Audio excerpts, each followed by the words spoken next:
Welcome to the Golden Eagle Educational Network, where fifth grade voices take flight. We broadcast from Hardin Park School, bringing you stories, ideas, and discoveries from our amazing fifth grade. We will explore short stories, fascinating fiction, dive into facts, and explore topics that inspire us.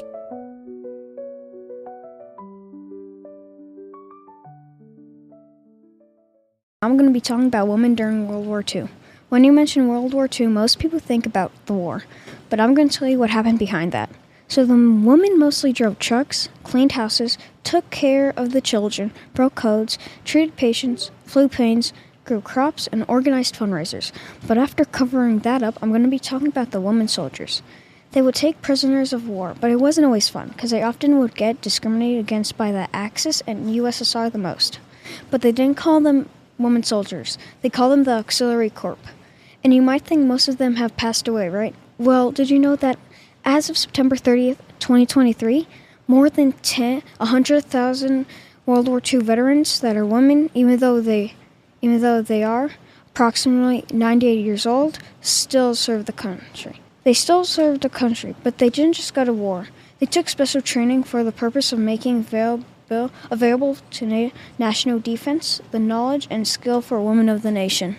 World War II veterans that are women, even though they're approximately 98 years old, they still serve the country. Jazz music took place in the 1890s in New Orleans and was really important in music. Popular music or pop music took place in the mid-1500s in the United Kingdom and in the United States. Jazz originated from pop music. Pop music developed out of many different styles, like religious, classical, or folk. Jazz became illegal at one point because it got socialized with crime.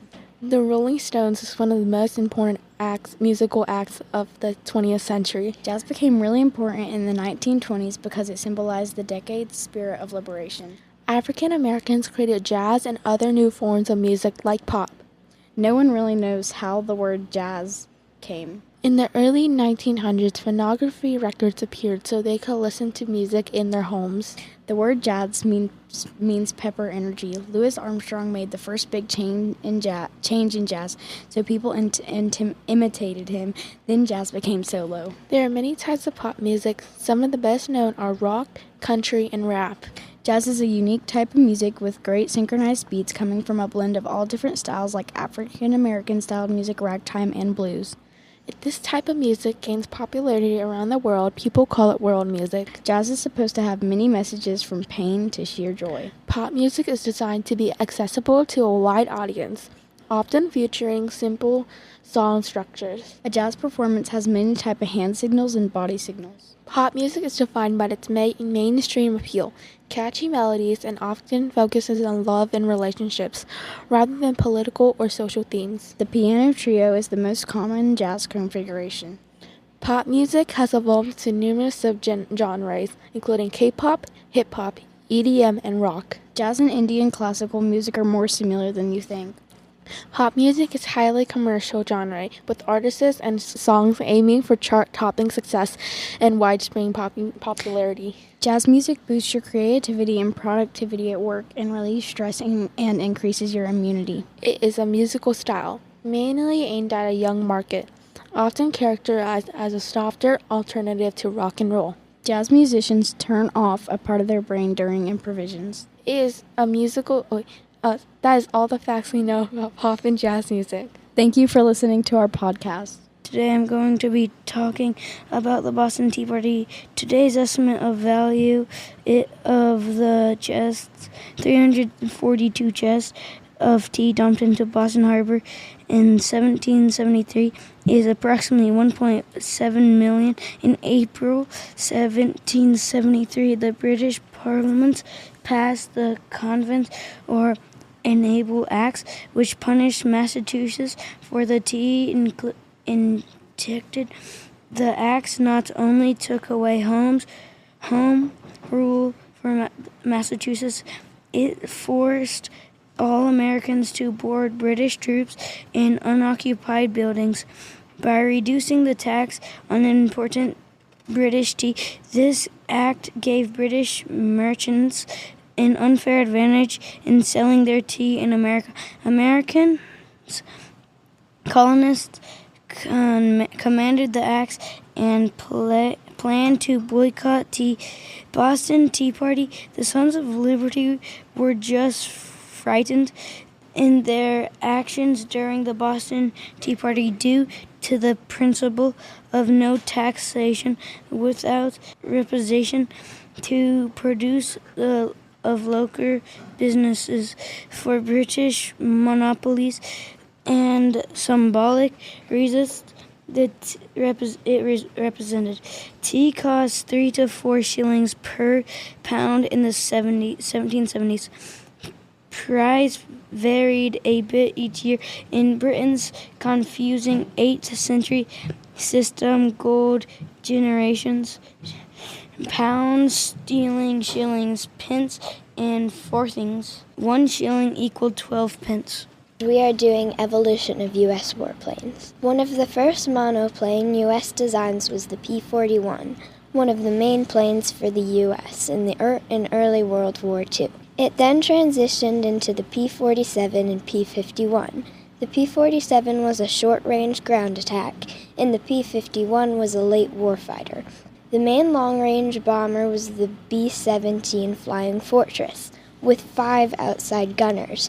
The P-80 Shooting Star was the first jet, but never saw combat. Directly after World War II, the U.S. and USSR started searching for German scientists behind the first German jets, missiles, and other innovations.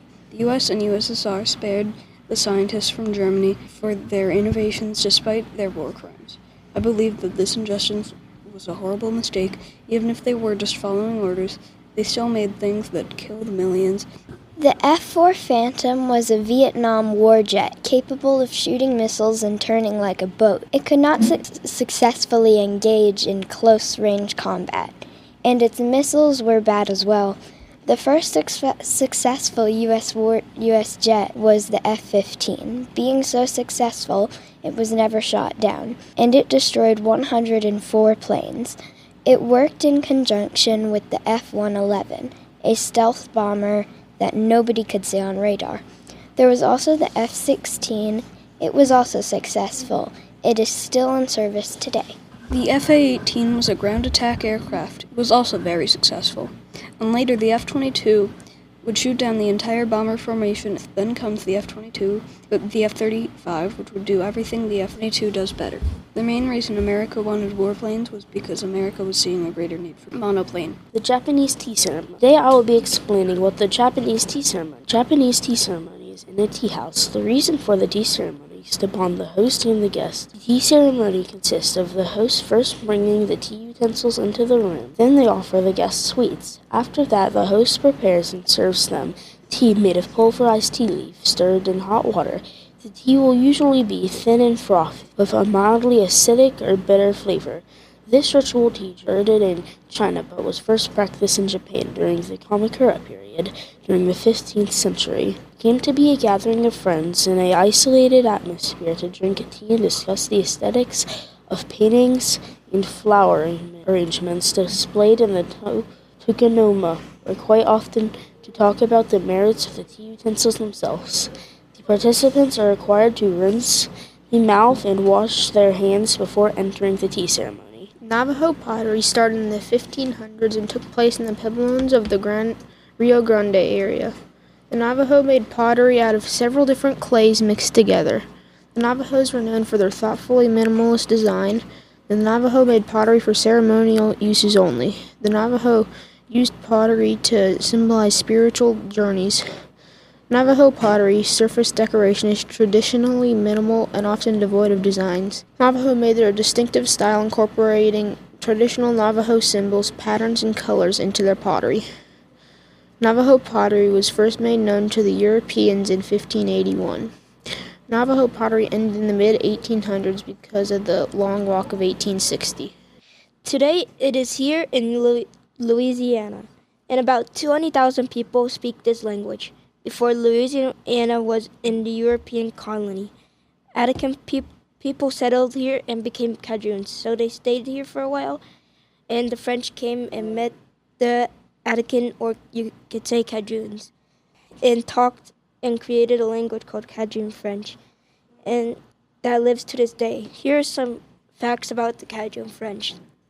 A variety of the French language has spoken in the southern Louisiana in the U.S. South. It is spoken primarily in the descendants of French Canadians from Nova Scotia who migrated to Louisiana in the 18th century. Cajun French has maintained word structures and pronunciations which the French have long ago abandoned. Quel qui chose de neuf means typical speaker, and it originates in the language spoken from the French and Attica people who settled in Louisiana from its early period, from the European colonization in the 17th century through later waves of immigration into the late 19th century. Though Ingust at one time distinguished between colonial French, Attica French, and Creole French, the general consensus today is that colonial and Attica French have melded into a great degree into a Cajun variety which can be distinguished from Creole. However, even and Louisiana Creole have many lexical, phonological, and syntactical elements in common. That's all the facts and stuff I got. See you next time. The oldest known piece of art is a 73,000-year-old drawing of a crotch hat's pattern on a stone flake found in South Africa's Blombos Cave. The drawing consists of a crosshatch pattern made up of 9 fine lines. Carvings found in caves in Spain and other parts of Europe, dating back to 64,000 years ago, are also considered among the oldest forms of art. A 45,500-year-old painting of a Sulawesi-Wardi pig found in a cave in the Indonesian island of Sulawesi is a contender for the title of oldest figurative art. The widespread popularity of vibrant and diverse colors in paint, moving beyond simple earth tones, took root in the 19th century, with advancements in pigment, in chemistry, and the invention of aniline dyes, followed by an explosion of color in the 1920s and beyond. The aniline dyes are used for changing or enhancing the color of wood while letting its grain show through has been a favorite finishing technique for centuries. Today we often accomplish this with pigmented stains, but before the 1950s, most wood coloring was done with dyes. The 1950s saw pastel colors like light pink and mint green gain popularity, while the 1960s brought back bright colors, influenced by the psychedelic culture and the rise of disco in the 1970s. As you see, art has been a form of expression throughout human history for thousands of years. Art is a form that is respected and should be kept to human creativity. That concludes this podcast on art throughout the years. That's a wrap for this episode of the Golden Eagle Educational Network. Thanks for tuning in and supporting us as we continue empowering 5th grade voices. We hope you enjoyed the stories, learned something new, and felt inspired by what we shared. Don't forget to join us next time as we dive into more exciting topics and ideas. Until then, stay curious, stay kind, and keep making a difference.